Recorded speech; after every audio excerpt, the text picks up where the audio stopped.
Los robots hoy en día, para merecerse llamarse robot, requieren de una inteligencia potente, generalmente por culpa de la IA. No estamos hablando de enfrentarnos a un iPad y ya tenemos un cuerpo robótico delante que se mueve, que mueve sus bracitos, que parpadea, que habla y según cómo lo tocas reacciona de una manera u otra.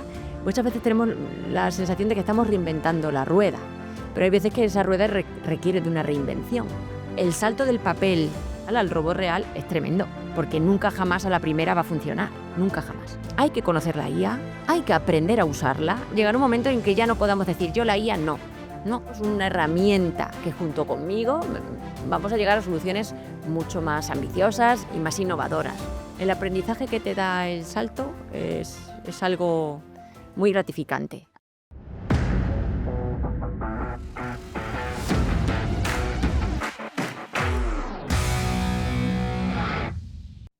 Hola innovador, hoy hablaremos de robótica, lo haremos con Concha Monge. Ella es doctora en ingeniería industrial y alguno estará preguntándose qué tiene que ver la robótica, qué tiene que ver con el asesoramiento fiscal, laboral. Le tengo que decir que casi nada. Pero hay una cosa muy interesante porque la propia norma ISO en el tema de gestión de calidad establece que es muy importante trabajar el contexto, es decir, no solo lo que nos afecta a nosotros, sino también estar pendiente, ¿verdad?, de lo que va sucediendo alrededor, porque comprenderemos mucho mejor a nuestros clientes, comprenderemos mucho mejor qué está pasando en el mundo y podremos asesorar mucho mejor a todos los clientes. Por cierto, mi nombre es José Pedro Martín, soy el director del Centro de Innovación de Despachos Profesionales y bienvenido a este videoblog Pasión por el Despacho, donde todas las semanas hablamos sobre procesos y tecnologías para el sector de los despachos profesionales. Bienvenida, Concha. Un placer. Muchas gracias por invitarme. Para aquellos que no te conozcan, a ver si nos puedes hacer un resumen Muy rápido. muy rápido. Pues mira, soy Concha Monge, profesora catedrática de la Universidad Carlos III de Madrid e investigadora de un grupo de investigación de esta universidad que se llama Robotics Lab, donde por su nombre entenderás que trabajamos en aplicaciones muy diversas de la robótica. Y esa soy yo así profesionalmente, ¿no? Soy una apasionada de la formación, me encanta la docencia, también la investigación. Y de un tiempo a esta parte como que me apetece mucho más que aquello que hago contribuya a la sociedad, ¿no? Que tenga un impacto social. Y por eso desde hace ya como 10 años para acá pues he desviado la investigación hacia la robótica asistencial, que asista a las personas, ¿no? Para los que no tenemos ni idea de robótica, explícanos un poco cómo es el día a día de lo que se hace en un laboratorio. Bueno, pues en un laboratorio se hacen muchísimas cosas, muchísimas, ¿no? Lo primero es organizar la investigación, es tener una idea de proyecto. Y bueno, entender dónde están nuestras fortalezas, nuestras debilidades y qué podemos abordar de forma solvente en el corto plazo. Esta es mi función como investigadora principal de los proyectos que lidero, ¿no? Y bueno, pues lo que intentamos hacer en el día a día es avanzar poquito a poquito en las soluciones robóticas que proponemos para resolver problemas muy concretos. Por ejemplo, ahora mismo estamos desarrollando una órtesis cervical blanda, inteligente, robotizada, para personas que no pueden mover su cuello, ¿eh? Entonces, tenemos que pensar en cuál es la aplicación, cuál es la persona, qué tipo de personas, en qué tipo de personas queremos impactar, cómo lo vamos a hacer, con qué tecnologías, podemos hacerlo, no así, asao, es solvente hacer esto, en cuánto tiempo, y a partir de ahí escribir el proyecto, ¿no? E intentar aspirar a financiación pública generalmente. Y una vez que conseguimos esa financiación, empezar paso a paso. Y ahí ya cada cual tiene su tarea, cada doctorando, cada persona que participa del grupo realiza sus funciones investigadoras y vamos creando esa órtesis que en algún futuro esperemos que sirva para que personas que no pueden mover bien su cuello pues se la vistan, son robots vestibles y puedan tener una cierta movilidad independiente en su cabeza, ¿no? Bueno, pues trabajamos un poco ahí. Lo ideal siempre es tener un objetivo muy claro, apostar por él, ser muy consciente de las limitaciones y de las fortalezas, hacer propuestas innovadoras, arriesgar un poquito, conseguir esos fondos y dedicar el tiempo a muchas horas a demostrar que la tecnología pues, puede resolver ese problema. Mm. Vamos a intentar tocar algunos proyectitos Venga. para aquellos que nos están viendo o nos están escuchando. Ujú. Este que te comento de la órtesis cervical es uno, ¿no? Muy reciente, que nos lo han aceptado, nos lo han financiado hace un año justo ahora. Pero, por ejemplo, en el laboratorio no solamente hacemos este tipo de robótica, hacemos robótica social, entendida como estos robots que interaccionan con los humanos, una interacción humano-robot cada vez más sofisticada y con fines muy diversos, ¿no? Fundamentalmente en el laboratorio, los robots sociales que desarrollamos están pensados para reforzar aspectos cognitivos, ¿no? Frenar el deterioro cognitivo de personas que pues, a partir de cierta edad lo van sufriendo y pues, programamos robots que permitan una interacción empática con el usuario, que proponga determinados juegos, por supuesto siempre bajo la mano y supervisión de terapeutas, de manera que el robot pueda acompañar a esa persona y jugar con la persona a la vez que permite ese entrenamiento y ese refuerzo cognitivo, ¿no? Cuando hablas de robot social, yo Sí. me estoy imaginando ahora una máquina que está allí parada, que está jugando, está hablando con la otra persona. ¿Te refieres a eso? No necesariamente, la morfología de ese robot puede ser muy diversa. Puede ser un robot móvil, podría ser un robot humanoide que interacciona contigo, pero a ese nivel cognitivo, ¿no? De querer provocar en ti pues, ciertas reacciones y hacer que tu cabeza pues, supere ciertos retos, ¿no? Para evitar pues, ese deterioro cognitivo del Podría que te ser también hablo. una Alexa. Podría ser, por ejemplo, directamente, podríamos hacerlo así, con un chatbot incluso, lo que pasa es que eso es muy, muy, muy limitado. Cuando hablamos de ciertos juegos complejos o de ciertas terapias, no nos sirve un chatbot. Evidentemente necesitamos pues, un robot más sofisticado con el que podamos realizar ese tipo de entrenamiento, a lo mejor a través de una tablet, tocando, a lo mejor la tablet nos puede proporcionar la información que se necesita, pues objetos que haya que clasificar, que haya que colorear, es decir, ya necesitamos herramientas más sofisticadas que un chatbot.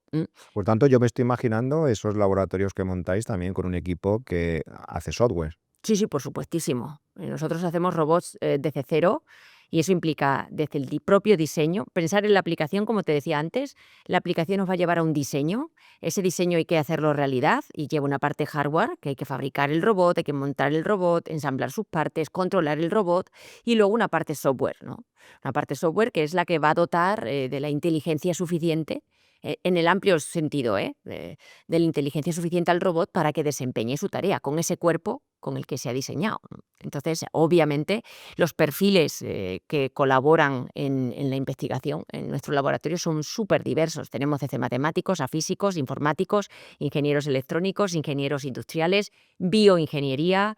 mm, Prácticamente no se escapa ninguna disciplina. Pero en este caso, el robot social, a lo mejor no lo estoy entendiendo bien, porque mezclamos lo que sería un software con un robot. Sí. ¿Dónde estaría el punto del robot? Porque que alguien, una persona mayor, esté con un iPad jugando, pulsando, lo veo más un software que un robot, ¿no? Exacto.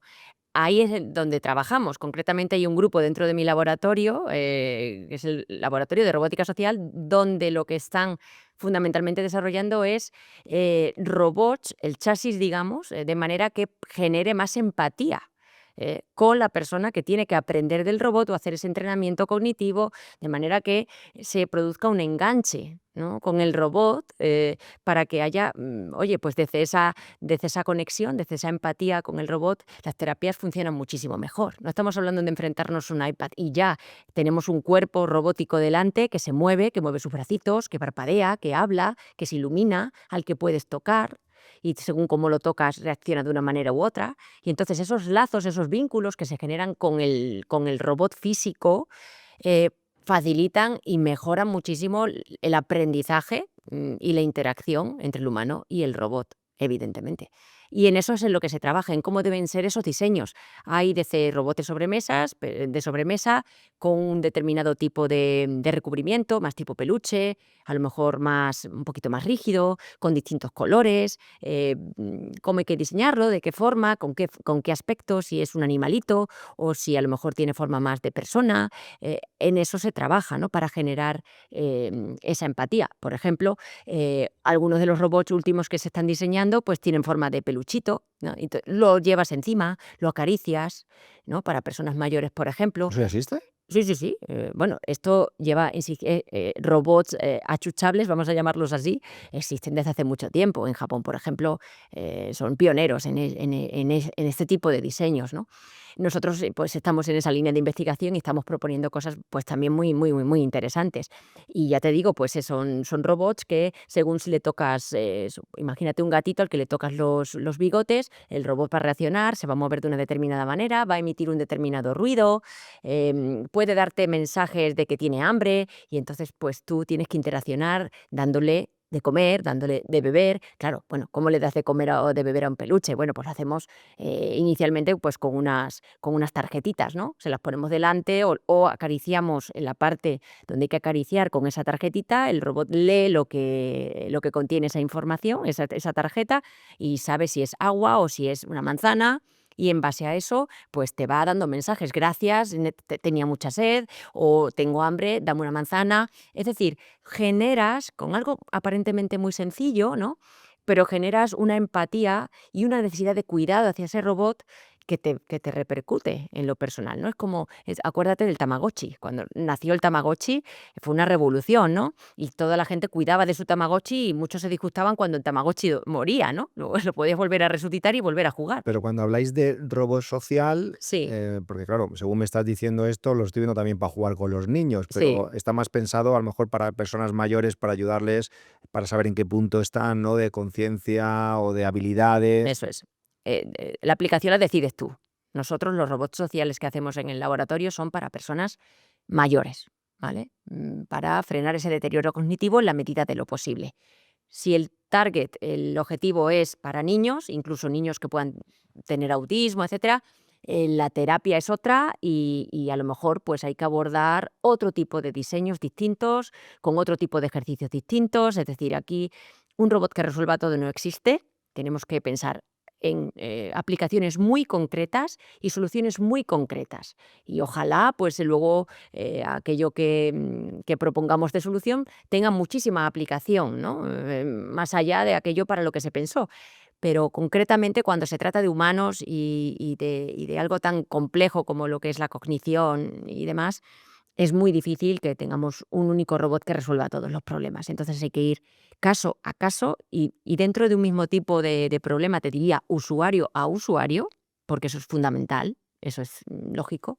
Incluso hay que programar un poco al robot o tunearlo, ajustarlo al gusto de esa persona, ¿no? Adaptarlo a la personalidad de esa persona también, pues para que reforcemos la empatía y no acabe encerrado en un cajón sin utilidad ninguna. Ujú. En una charla hace poco, el grupo Ilunion presentaba un proyecto de poner un dispositivo en las neveras, de tal forma que si en una casa pasaban 2 o 3 días y no se abría la nevera, era ya un síntoma de que podía pasar algo, ¿no? Porque es raro que alguien en su casa no abra la nevera por lo menos una vez al día, ¿no? Sí, sí, sí. ¿Esto tiene que ver también con la robótica?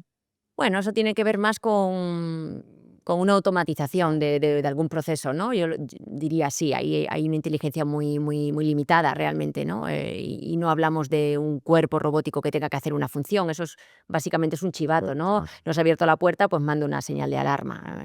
En las casas, además, se tiende mucho a domotizar, a automatizar muchas cosas. Lo mismo que hay neveras ahora mismo que detectan que el slot, ¿no? El espacio donde pones la leche, pues se está quedando libre y cuando ya queda una sola caja de leche, 1 litro de leche, automáticamente lanzas la orden al supermercado y haces el pedido de leche. Esto ya existe, ¿no? Entonces, bueno, tendemos cada vez más a ir ahí, a que no tengamos que estar pendientes ni siquiera de la compra que tenemos que hacer, que en casa tengamos sistemas implementados que se encarguen de esa gestión, ¿no? ujú. Bueno, pero eso, digamos, yo lo llamaría o entraría más en el concepto de automatización que de robótica, ¿no? La robótica hoy en día, fíjate que la palabra robótica ha avanzado muchísimo, ha cambiado mucho y cada vez implica, entre otras cosas, mayor inteligencia. Los robots hoy en día, para merecerse llamarse robot, requieren de una inteligencia potente, y cada vez más. Ese es un término que ha evolucionado hacia donde ha evolucionado generalmente por culpa de la IA. Ujú. ¿Y qué finalidad hay detrás? Porque en esa robótica social veo una de captación, ¿no? De qué está pasando con esa persona, en qué punto está, pero también hay una vuelta, ¿no? En ayudar a esa persona a lo mejor a ser más feliz, a poder tener más ganas de vivir, ¿no? Sobre todo a esa edad, hay muchos que Claro. dicen, ¿qué hago yo aquí, no? Mm. Bueno, la función de acompañamiento es una función muy clara. Hay personas que viven en soledad, no tienen a nadie alrededor. Bueno, si pudiéramos suplir esa necesidad a través de estos robots, sería maravilloso.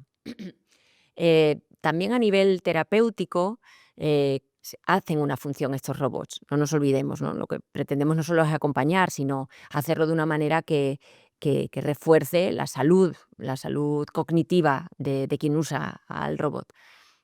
Y repito, lo hacemos siempre bajo el asesoramiento de expertos y además están continuamente supervisando lo que está sucediendo. Los resultados de la terapia con el robot tiene una capacidad, por supuesto, de proponer una serie de juegos, aumentar el nivel de dificultad o bajarlo en función de cómo el usuario que interacciona con estos robots lo está haciendo de bien o de mal, ¿no? Tiene una cierta autonomía en eso y la idea es que trabajemos en que cuanto más autónomo sea, mejor, ¿no? Para liberar así al terapeuta de hacer algo, pues, si quieres, más mecánico y dedicarlo a otras cosas más importantes, ¿no? Pero no se trata de reemplazar el perfil profesional, ni muchísimo menos. Se trata de complementarlo bueno, pues entender que no podemos, mucha gente no puede permitirse el ir a un centro de día a hacer ciertas terapias. Tienes al robot en tu casa y eso que te llevas, ¿no? Y liberas también de listas de espera pues de saturar con unos recursos que no tienes al sector, ¿no? Entonces hay muchas lecturas de cómo pueden influir este tipo de robot, y todos, en la sociedad. Hay muchas lecturas. Em, pero, repito, la función aquí no es desplazar ni eliminar, al revés, creemos que es el componente fundamental y siempre hablamos un poco siempre del aprendizaje supervisado. Y aquí la supervisión del terapeuta es vital y para nada en absoluto podemos prescindir de él. Mm. Mm. Entonces tenéis un departamento que es el de robótica social. ¿Cuáles otros tenéis? Bueno, no es un departamento, tenemos un grupo de investigación dentro de nuestro departamento, que el departamento es de Ingeniería de Sistemas y Automática. La universidad se divide en departamentos y luego dentro de los departamentos hay grupos de investigación. Y nosotros pues nos llamamos Robotics Lab, laboratorio, en inglés, pues, el laboratorio de robótica. Y es muy amplio, estamos hablando de 80 personas de media, ¿vale? Entre personal permanente, gente haciendo sus tesis, trabajo fin de máster, trabajo fin de grado, tenemos involucrado a muchísimo personal. Entonces, pues lo que hemos hecho es especializarnos en distinto tipo de aplicaciones. Tenemos la robótica humanoide, la robótica social, los exoesqueletos, la robótica asistencial, robótica móvil, con drones, planificación de misiones. Bueno, pues como ves es Sí. muy amplio. Yo creo que cubrimos prácticamente todas las aplicaciones de robótica que uno puede pensar, ¿no? En concreto, pues como te decía al principio, pues yo desde hace unos 10 años he orientado la investigación a robótica asistencial y concretamente cada vez más a robots vestibles que uno se lo coloca en su cuerpo para que le ayude a recuperar pues esas capacidades de locomoción que ha perdido, ¿no? Pues porque ha tenido un ictus o porque sufre una ELA. Y bueno, pues intentamos hacer robots seguros, ligeros, fáciles de poner y quitar, que no hagan daño y que nos otorguen esa capacidad articular que se ha perdido y que posiblemente a lo mejor no podamos recuperar nunca. Y ahí ya se encarga esa órtesis, ese robot vestible, ese exoesqueleto, de poder hacer esa función por nosotros, Por ejemplo, alguien que le cuesta abrir y cerrar la mano. por ejemplo. Vosotros Me imagino que en el laboratorio decís, ¿qué podemos construir para Eso que es, pueda abrir los dedos o estirarlos o eso es. directamente cerrar el puño? ¿Y cómo se hace eso? Claro. ¿Qué sistemas se utilizan? Claro, esa es la idea, ¿no? Nosotros somos expertos en determinadas tecnologías y lo que hacemos es buscar aplicaciones para esas tecnologías, ¿vale? Porque lo que tú comentas es un caso. Por ejemplo, un guante. Pues lo que hacemos es, como somos expertos en un tipo de actuador, que para que lo entienda todo el mundo es muy sencillo de entender. Imagínate un alambre, un hilo, ¿vale? Y hay hilos que están hechos con unas aleaciones, se llaman aleaciones con memoria de forma. ¿Y por qué se les llama memoria de forma? Pues porque funcionan de la siguiente manera. Imagínate un alambre al que caliento mucho, mucho, mucho, mucho, y con esa temperatura se contrae. Y cuando se enfría y vuelve a recuperar la temperatura ambiente, se vuelve a elongar, a estirar a la dimensión original. Por eso es memoria de forma, es como que recordara su forma original, ¿no? Entonces, si yo hago pasar una corriente muy grande por el tendón, por este hilo, se contrae. Si lo enfrío, corto la corriente, se enfría y se vuelve a elongar, ¿no? Pues esto alguien puede pensar, oye, pues un hilo de estos, eh, un tendón basado en este tipo de actuadores podría ser viable, ¿no? Y no es más que esto. Paso corriente, corto corriente. Se contrae, se extiende, se contrae, se extiende. Y es un hilo que hace de actuador. Si tú esto, por ejemplo, lo diseñas, ¿no? Diseñas un guante y dentro de ese guante metes estos hilos y los colocas bien colocados en cada dedo, teniendo en cuenta dónde están las falanges, dónde haces las rotaciones de los dedos, etcétera, pues cuando tires de uno puede ocurrir que, claro, tu mano se abra. Y cuando la corriente cesa, ¿no? Y se enfría, como se vuelve a elongar, pues liberas y la mano vuelve a cerrar. Y entonces, fíjate qué sencillo, por temperatura, más calor, menos calor. Abres la mano, cierro la mano, abro la mano, cierro la mano. Gracias a todos esos tendones, como si fuera un tendón humano, pero artificial, y con calor, consigo ese movimiento, consigo actuar. ¿Cuál es la diferencia de hacerlo con motorcitos? Porque existen también guantes con motores, pero claro, es que son todas las falanges, hay muchos dedos, ¿no? Al final, todas esos exoesqueletos son mucho más aparatosos, pesan más, es muy difícil poner el guante, ¿no? Aquí no, tú piensas que son unos hilos que están cosidos al guante y que esos hilos son tensores y yo puedo abrir con un velcro el guante y colocárselo a la persona con cierta dificultad, obviamente, ¿vale? Pero bueno, porque esa mano está muy inútil, pero una vez que consigo vestir ese guante, automáticamente aplico terapias de rehabilitación y esa persona, gracias a ese guante, mueve, abre y cierra Le su ayuda a mano, le estirar. ayuda, ¿no?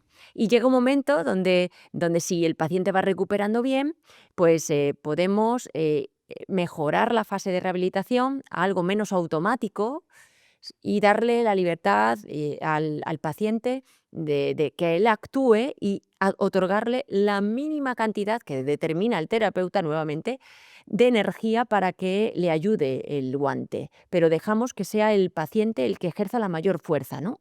Y aplicamos la mínima para que alcance el máximo de flexión, el máximo de extensión. Medimos, somos capaces de medir la intención de movimiento del paciente gracias a unos sensores que colocamos en el brazo y sabemos si el paciente lo que quiere hacer es cerrar la mano o abrir la mano. Y midiendo esa intención de movimiento, sabemos cómo debemos actuar con los ¿Cómo se tendones. mide eso para entenderlo? Eso es un sensor de superficie, superficial. Pero va en Lo la mano. colocas, lo pegas Sí, a tu piel, a los músculos de tu brazo, sí. que son los que cuando tú quieres, llévate la mente a la Sí, sí, mano y sí, dices: "La sí. quiero doblar", ahí ya estás activando internamente una Porque musculatura. eso, claro. Pues ahí es donde tienes que poner ese sensor. Y es más, te diría que incluso antes de que te pongas a mover, ya solo con la intención estás activando ese músculo de una manera concreta. El sensor es capaz de discernir si esa señal que lanza el músculo es para contraer o para extender. Y a partir de ahí, tu exoesqueleto, que tiene inteligencia gracias a eso, actúa, pues oye, que este quiere abrir la mano, pues tiramos de los tendones, metamos corriente a los tendones se calientan, se contraen y abren la mano. O no, que ahora lo que quiere hacer el paciente es cerrar la mano, porque ha hecho una intención de que quiere cerrar la mano. Como eso lo medimos con el sensor, decimos, vale, pues ahora vamos a cortar la corriente y vamos a dejar que el tendón se relaje y facilitemos que el paciente cierre la mano. Eso puede suceder con otras partes del cuerpo, sería algo similar. Claro, esos esqueletos de codo, esos esqueletos de tobillo, tenemos una serie de exoesqueletos que estamos desarrollando para cada miembro que interese rehabilitar. Supongo que también estudiaréis cuáles son los casos más comunes, ¿no? A lo Claro. mejor, ¿cuáles suelen ser? Bueno, esto es muy complejo realmente, porque incluso lo común no es nada común Claro. en este tipo de problemas, ¿no? Tipo ictus, imagínate una ELA, es muy complejo, ¿no? Eh, mm, eh, y cada caso es un mundo, porque la evolución de estos pacientes es muy distinta de un caso a otro, la velocidad a la que el cuerpo se deteriora no tiene nada que ver de un paciente a otro, es muy complicado, ¿no? Y a lo mejor pues la órtesis o el exoesqueleto que tú diseñas es funcional para un caso muy concreto o para un tiempo muy limitado de la enfermedad de ese paciente, ¿no? Entonces, realmente, bueno, lo que intentamos es abordar la generalidad, sacamos de cada caso lo más general, lo más característico. Pues mira, lo que tenemos que hacer es movilizar. Y en estas direcciones, ¿no? Por ejemplo, flexoextensión de un codo, del cuello. No, me interesa más que se mueva lateralmente. Y abordamos ese tipo de movimientos y de terapias, ¿no? Con estos exoesqueletos. Y luego lo que hacemos es que, claro, vamos progresando en la investigación e intentando ser más específicos, ¿no? Si aparece una dolencia relacionada con esa enfermedad que creemos que podemos, además de lo básico, ¿no? También incorporar en el exoesqueleto, pues lo vamos añadiendo. Pero cuesta muchísimo, de verdad, desarrollar robots de este tipo, porque es muy difícil que un mismo dispositivo sirva para muchos pacientes con el mismo problema, incluso, ¿no? Y eso es por lo que ahora mismo los exoesqueletos son realidad, por supuesto, pero todavía queda un largo recorrido para que pues, puedan implantarse mucho más en serie en el mundo médico, ¿no? Veo que todo va muy enfocado al movimiento, ¿no? A intentar Sí, recuperar el movimiento, sí, claro, porque es lo ya sea de la principal. pierna o ya sea Claro, del brazo. sí, el exoesqueleto tiene esa funcionalidad, ¿no? De hecho, se define como, pues, es un esqueleto, es tu esqueleto, es como un esqueleto paralelo al tuyo, que acoplas al tuyo y que permite movilizar partes del cuerpo que tú ya no puedes mover. Entonces, al final lo que tienes es una articulación con un motorcito que se acopla paralelamente, por ejemplo, a tu codo y que tu codo no dobla, pero el motor sí que es capaz de rotar y en esa rotación arrastra el brazo de manera que tú puedas hacer una extensión del brazo y una flexión del brazo.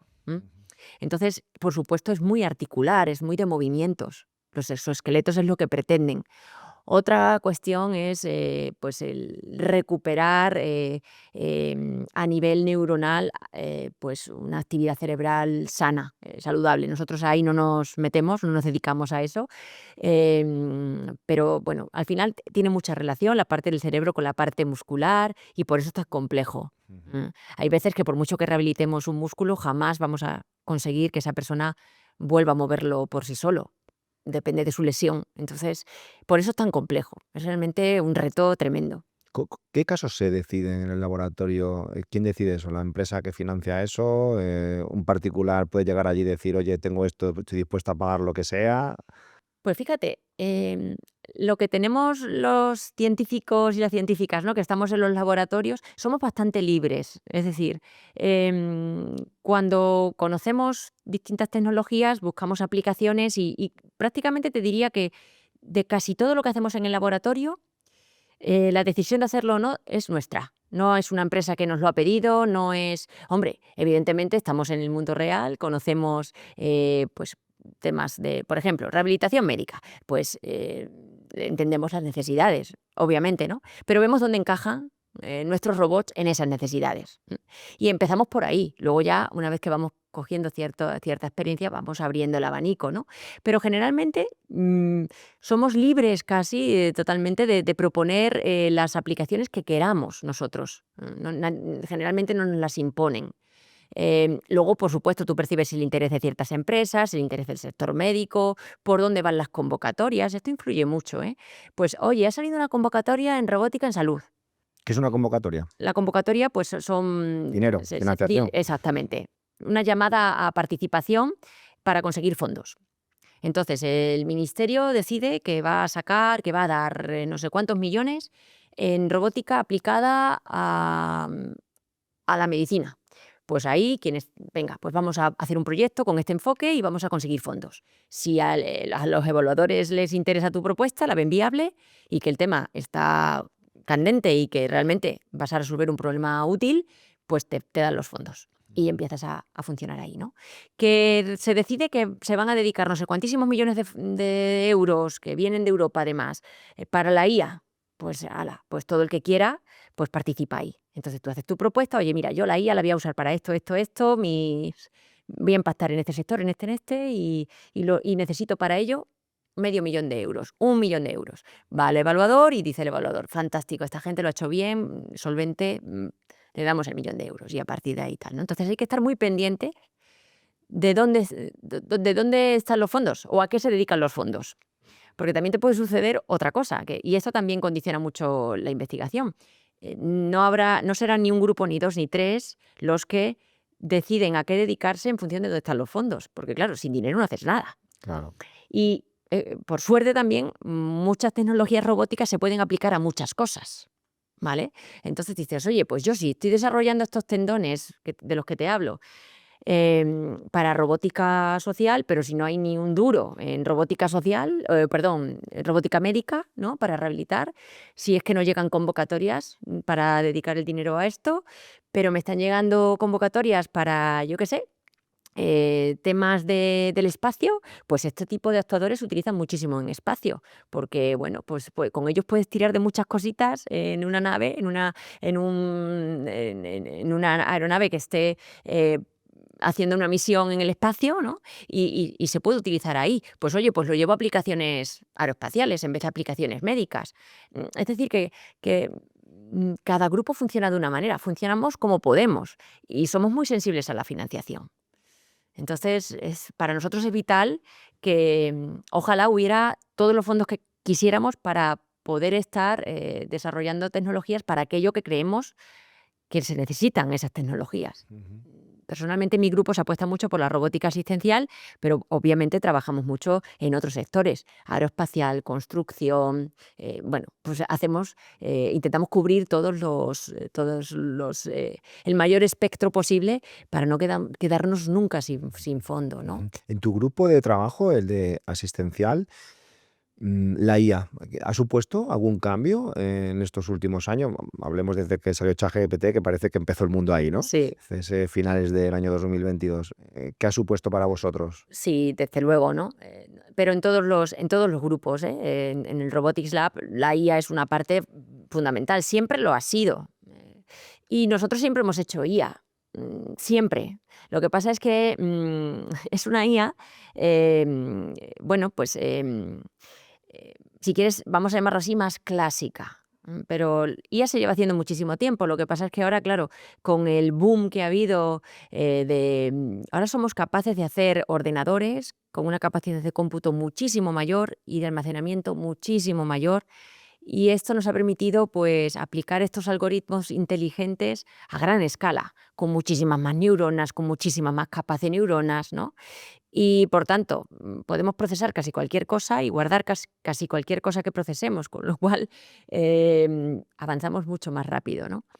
Pero bueno, dicho esto, evidentemente nos unimos al carro de la IA y gracias a la implantación de la inteligencia artificial en nuestras plataformas robóticas, en nuestros robots, conseguimos que los robots, en muchos casos, no en todos, pero funcionen mejor, ¿vale? Yo, personalmente, si me preguntas cómo la utilizo yo o en qué la empleo yo, te diría que la empleo muy poco. Porque, Para investigar a lo mejor sí, ¿no? Y sí, para estudiar y... por supuesto, y publicamos y entiéndeme, ¿no? Pero realmente hay áreas donde, o sea, la IA, pues está muy bien usarla, pero hay áreas donde a lo mejor no es tan necesaria y puedes resolver los problemas que resuelve la IA de otras maneras. Por ejemplo, si hablamos de los robots blandos, por ejemplo, el cuello de Teo, que te comentaba antes, un cuello de un robot humanoide, ¿no? Que es blando. Nosotros trabajamos mucho con materiales inteligentes y que tienen la característica de que son blandos. Entonces yo me fabrico un eslabón, imagínate, tipo Toblerone, como el chocolate, Ujú. pero eso está hecho de un material blando, de manera que yo lo cojo con las manos y lo doblo. Lo Ujú. doblo, lo retuerzo, hago con él lo que quiera, ¿no? Y si a eso le pongo estos tendones de los que hemos hablado, Ujú. los SMAs, las aleaciones con memoria de forma, y los enruto por los vértices del triangulito y tiro de uno de ellos, se va a doblar, ese Toblerone Ujú. se dobla, ¿no? Y esos modelos de comportamiento de ese tipo de robots, ¿no? Yo puedo, por ejemplo, abordarlos desde la IA y meto un montón de datos. Por cada milímetro que tiro del tendón, ¿cuánto se ha inclinado más? ¿Cuánto se ha doblado más? ¿Cuántos grados más? Y yo meto ahí en la caja, en el cajón desastre muchas veces que supone una IA, ¿no? Meto todos esos datos. Y la IA aprende y ha aprendido el modelo. Yo a la IA le puedo preguntar, oye, si yo quiero doblar mi Toblerone 23,5 grados, ¿cuánto tengo que tirar del tendón? Y la IA lo acierta, ¿vale? Pero yo eso mismo lo puedo hacer con un modelo al uso típico analítico de toda la vida, que es una función matemática que yo la veo y la entiendo. Yo entiendo lo que esa ecuación, esa función, a mí me está diciendo, ¿vale? Tengo un entendimiento profundo de la física, por ejemplo, que hay detrás de eso. Con la IA lo que tengo es una caja a la que le llegan datos y que me ofrece datos, pero realmente no tengo un entendimiento profundo de lo que está pasando ahí, del modelo físico de lo que hay ahí, ¿no? Entonces, personalmente, yo soy más partidaria de que cuando existe un modelo matemático al uso, con una función que me dice, oye, esta es la función, y si y esta es la relación entre la inclinación o la flexión de ese Toblerone y la longitud del tendón. Yo prefiero infinitamente antes usar eso, porque me está ofreciendo mucha más información que lo que me ofrece ese modelo caja negra de la IA, ¿no? Ujú. No sé, quizás sea un ejemplo un poco complejo, pero quiero decirte que a la IA, para la IA hay otras alternativas que existían antes que la IA y que han funcionado históricamente muy, muy, muy, muy bien. Entre otras, por ejemplo, esto que te cuento de modelos analíticos, un control también basado en modelos analíticos. ¿Que lo puedo hacer con IA? Por supuesto. Que puedo llenar de datos, entrenar, hacer 1000 entrenamientos, miles, millones de datos y que la IA lo va a hacer bien, vale, pero ¿a costa de qué? Si ya lo podía hacer antes, ¿no? Ujú. Entonces, en mi área, concretamente, todavía se pueden hacer muchísimas cosas fantásticas con modelos analíticos y con un control muy robusto, que incluso aunque el modelo coge un poquito, con el control que viene después, primero tengo que modelar aquello que quiero controlar y luego ya diseñar un control para eso que he modelado. Ujú. Pues el control también tiene una parte muy importante y con buenos controladores que se pueden diseñar sin IA, puedo tener un- pues una articulación robótica blanda muy robusta. Mi experiencia última es que hemos presentado un artículo en una revista muy, muy potente ¿En y, España? bueno, son revistas internacionales, Nacionales. sí. Y entonces hemos metido una capa de inteligencia artificial para mejorar el control de este cuello que te digo, robótico, ¿no? Ujú. Ujú. Así como un eslaboncito que se dobla. Y los revisores nos han dicho, pero ¿para qué habéis metido la capa de IA? Si es que ya el control que tenéis es maravilloso. Mm. Nos ha costado justificar que es que necesitamos la IA, pues porque si quiero llegar a un ángulo allí en la esquina del espacio de trabajo del robot, no lo hago con la precisión que yo quiero, que estamos hablando de precisión de un grado, que eso no afecta en absoluto a nada. Un cuello, el doblar el cuello un grado menos o más, realmente va a tener muy poco impacto en la aplicación robótica, ¿no? También depende claro, de tu aplicación y de tus requerimientos. Pero claro, pues es lo que hemos podido mejorar con la IA prácticamente es esto, ¿no? Llegar a modelar espacios de trabajo, regiones del espacio de trabajo a la que no llegábamos con el modelo analítico, que con la IA sí. Pero realmente merece la pena todo ese esfuerzo computacional, venga datos, venga tal, venga entrenamientos, como para suplir esa pequeña, ¿no?, deficiencia que realmente no tiene importancia ninguna en la aplicación. Entonces, quiero decir que hay aplicaciones donde no necesitamos aplicar eso, como hay otras, que eso es fundamental y que solo lo podemos hacer con IA. Entonces, a cada cosa hay que darle su espacio y creo que ahora casi todos queremos montarnos en el carro de la IA y de una manera u otra queremos aplicar IA para conseguir publicar mejor, para decir, oye, que yo hago IA y quiero estos fondos. Y entonces estamos entrando en un pequeño vicio, y creo que contribuye poco quizás al avance real científico y más atiende a aprovecharte de que el mar viene lleno de peces y que tienes que coger los peces, ¿no? ¿Tiene sentido empezar con proyectos que a lo mejor ya se han resuelto en otras universidades, en otros países? Porque supongo que alguno dirá, oye, que esto ya se ha hecho en China o se ha hecho en tal sitio. ¿Tiene sentido? Dice, ya, pero yo quiero probar porque a partir de ahí a lo mejor salen cosas que allá adelante no lo han hecho, ¿no? Es que fíjate, yo creo que la gran mayoría de las cosas que abordamos en todos los laboratorios a nivel mundial se están resolviendo en paralelo o ya han sido resueltas en otros laboratorios. Esto es la realidad. ¿Cuántos trabajamos en robots humanoides? Un montón. Hay mucha gente trabajando en robots humanoides. Y uno podría plantear si nos merece la pena seguir en el carro de los humanoides. Bueno, pues como esta cuestión, cualquier otra. Si ya hay otros que hacen esos esqueletos, ¿para qué vamos a hacer nosotros, no? Yo creo que está bien inspirarse en lo que otros hacen, pero también si crees que puedes llegar a una solución novedosa respecto a lo que otros proponen, hay que hacerlo. Y yo creo que muchas veces, muchas veces tenemos la sensación de que estamos reinventando la rueda, pero hay veces que esa rueda requiere de una reinvención. Total.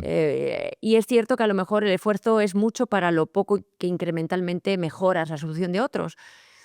Pero te diría que quizás no hay que obsesionarse tanto con eso, sino con pensar que en el camino hacia mejorar incrementalmente una tecnología puedes encontrar soluciones a otros problemas que ni te habías planteado. Te digo que, por ejemplo, la órtesis cervical que estamos desarrollando hace 5 años ni estaba en la cabeza. Lo que teníamos en la cabeza era que queríamos hacer una articulación robótica blanda, pero no pensábamos en ningún momento en la aplicación. Que si para un cuello, que si para el brazo del robot, que si era un dedo de una garra de un robot. Pero de repente, pues me invitan a una experiencia con la Fundación Francisco Luzón, que trabajan en ELA, es una fundación dedicada a la ELA, y entro en contacto con un paciente con ELA y me ocurre que cuando este paciente, esta persona tenía su cabeza, iba en una silla de ruedas, no movía ningún músculo de su cuerpo, nada, solamente el iris, y tenía la cabeza pues sujetada a la silla de ruedas con un velcro, porque claro, el cuerpo está muerto y te caes de la silla, entonces te agarran a la silla con las bridas, ¿no? Y tal, y la cabeza, que es lo primero que se cae, Cae, porque bueno, el cuerpo todavía si lo sientas aguanta, pero la cabeza se cae, total. entonces va con... Y recuerdo despedirme de él y, pues una distancia muy corta desde la sala a la puerta, Ujú, y en ese pequeño trayecto de 3 segundos, 4, ujú. mm, escuchar, él con el iris mira la tablet y con seguimiento de un tracking de iris que se llama un seguimiento de tu iris, el sistema sabe si estás mirando en un teclado a qué letra, ¿no? La A, la D, la I, la O y la S, adiós, ¿no? Entonces tú miras la A, miras la D del teclado y automáticamente es como si teclearas esa palabra y ¡pumba! Sale por el altavoz de la silla de ruedas que tienen estos pacientes, del sistema, vamos, ¿Qué te sale qué te adiós. dijo? Pues me dijo adiós. Ah, así. Claro, pero yo ya me había ido. Entonces volví sobre mis pasos y claro, es que no te das cuenta hasta que no estás en contacto con estos casos de lo brutalmente agresiva que es esa enfermedad, que te limita en todo, ¿no? Entonces, claro, si, no sé, hubo un tiempo que pensaba, si por lo menos pudiera mover la cabeza y girar un poquito, ¿no? Incluso un lenguaje, para el lenguaje no verbal, ¿no? Muchas veces te estás yendo y no tienes ni que decir adiós, haces, Eso es. ¿sabes? O tienes hambre, ¿no? Exacto, ¿no? Y no pueden de ninguna manera, ¿no? Entonces, bueno, pues con el tiempo y hablando mucho con el grupo y me acuerdo fue en un café por Ujú, la tarde ujú. hablando con otro investigador de mi equipo, bueno, con varios y, oye, y ahora que hemos hecho un cuello para el robot y si fuera esto un cuello, esto que hemos aprendido con el cuello, ¿por qué no lo llevamos a hacer una órtesis, un robot vestible para un cuello y que pueda mover el cuello? Y salió así entre varios, ¿no? Y al final hemos terminado con este proyecto que nos lo han financiado, que ha quedado de los primeros en la escala de financiación, porque ha sido muy interesante y nos estamos reuniendo con gente de la Fundación Francisco Luzón, pero con otros médicos que ven que hay ahí una novedad, ¿no? Y nunca jamás pensamos que el empezar a hacer articulaciones blandas nos iba a llevar a esta aplicación. ¿Y ahí dónde surge? ¿También de un músculo surge el impulso? En el caso de la Por ejemplo, órtesis, para mover. pues mira, la órtesis en el fondo es una cosa, todavía es una prueba de concepto, pero ya Ujú. la estamos empezando a fabricarla y demás.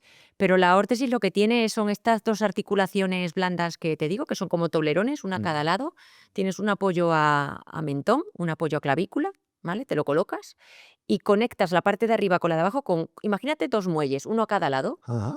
Y esos muelles te van a permitir, pues, si son Sí. activos, tirados por estos tendones que te comento, pues consigues doblar cada uno, solidariamente con el otro y puedes permitir la flexoextensión de la cabeza, movimientos laterales, ¿no?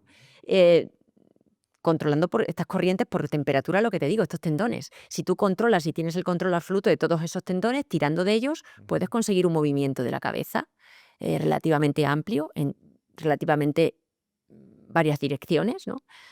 De manera que puedes rehabilitar ese cuello, darle movilidad, hacer una pequeña rehabilitación, por ejemplo, para la deglución, algo que pierden muy rápidamente los pacientes con el vulvar, ¿no? Bueno, Ujú. o que estás en modo conversación, vienen amigos a tu casa y de alguna manera puedes requieres mover un poquito la cabeza para asentir en la conversación o simplemente estar integrado, porque es que el lenguaje no verbal no sabemos lo importante que es hasta que lo perdemos.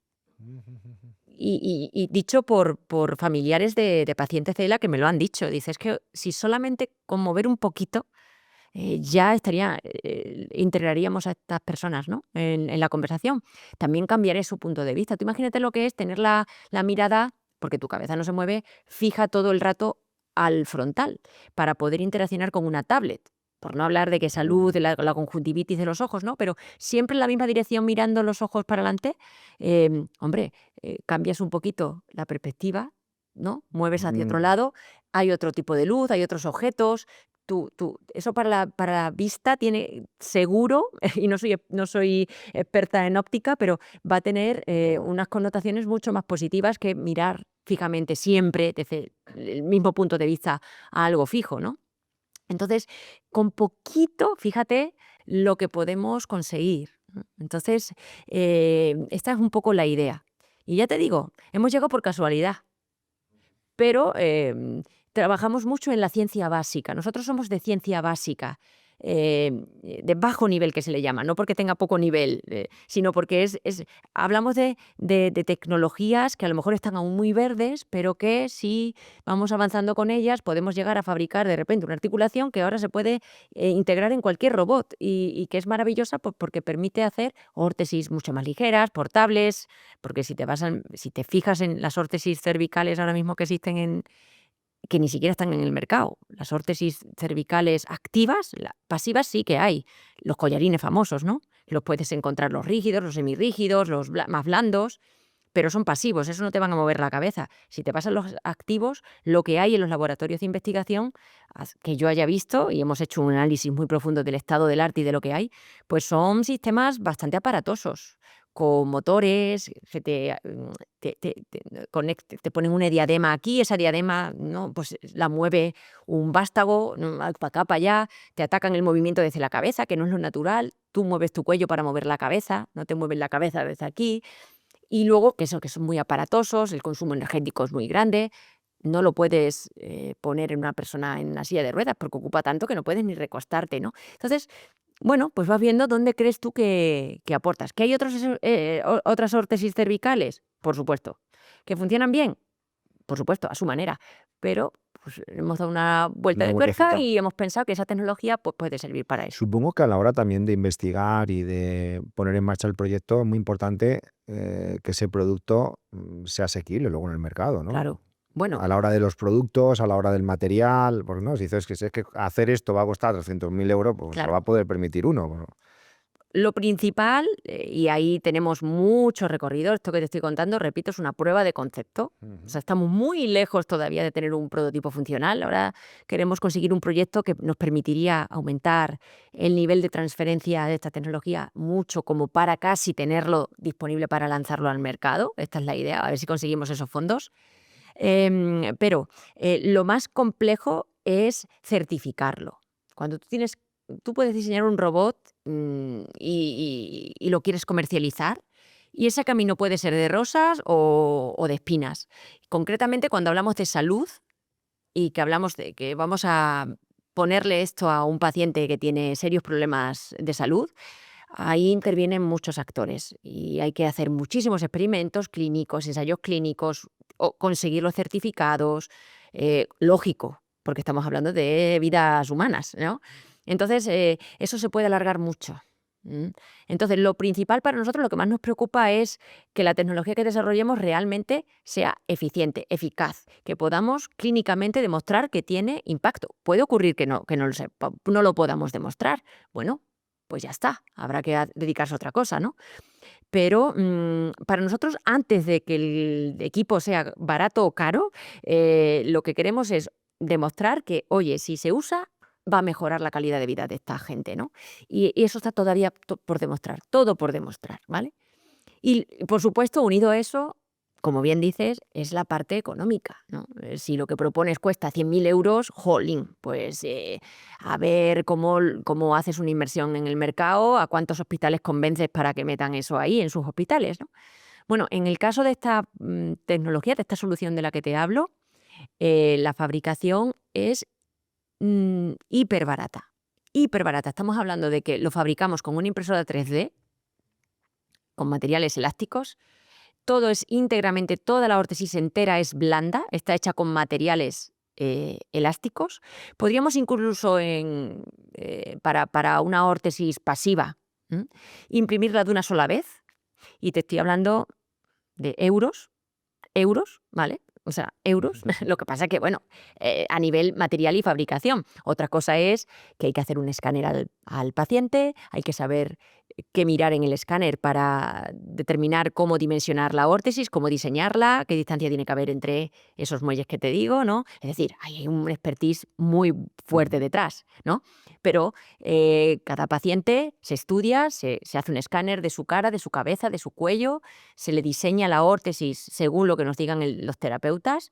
Ya no solamente es que le quede bien, sino que se mueva o que le ofrezca la movilidad que necesita, o incluso que le bloquee la cabeza en determinadas direcciones y ángulos, ¿no? A lo mejor pues has tenido un accidente y el terapeuta dice, oye, mira, la cabeza no la muevas para atrás, me hace esto. Pues tú puedes diseñar para que esa órtesis bloquee el movimiento hacia atrás o hacia adelante o hacia un lado, hacia otro. Todo eso es un expertise y ahí hay mucho conocimiento, que es lo que realmente cuesta Pero dinero. entonces, en este caso, Pero si me hablas de fabricación, de los componentes, la fabricación y la actuación de todo eso, estaríamos hablando de una cosa irrisoria total. Irrisoria total. 200 euros Y menos. y menos. ¿Estáis probando con un paciente en tiempo real? No, No, no. todos son pruebas de concepto. Todos son prueba de concepto. Este proyecto que hemos arrancado hace un año es una prueba de concepto.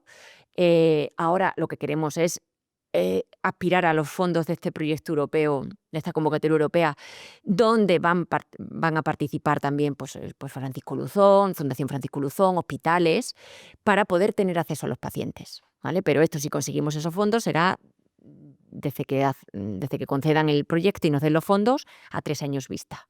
Entonces, lo que queremos es avanzar al máximo en tener un dispositivo funcional para empezar a probar en pacientes, ¿vale? Pero todavía no lo tenemos. ¿Y en el mundo médico cómo se certifica eso? ¿Hay alguna certificadora especial para estos Los proyectos? certificados CE, ¿Se llaman así, CE de la sí, Comunidad Europea? eso ¿Cómo? es, Sí. eso es. Y eso es un jardín en el que todavía no hemos entrado, porque te digo que hasta antes de ayer no teníamos planteamiento de hacer esto, pero estamos muy en contacto con otros investigadores que han conseguido su sello CE, y bueno, pues esto dependerá de la aplicación, pues habrá una exigencia en el número de ensayos, en qué tengas que dentro de cada ensayo validar, cómo certificas que has mejorado la salud de la persona que usa el robot, o por lo menos que no la has empeorado, etcétera, ¿no? Entonces ahí, llegado el momento, tendremos que evaluarlo, y eso, quienes nos van a ayudar muchísimo en eso,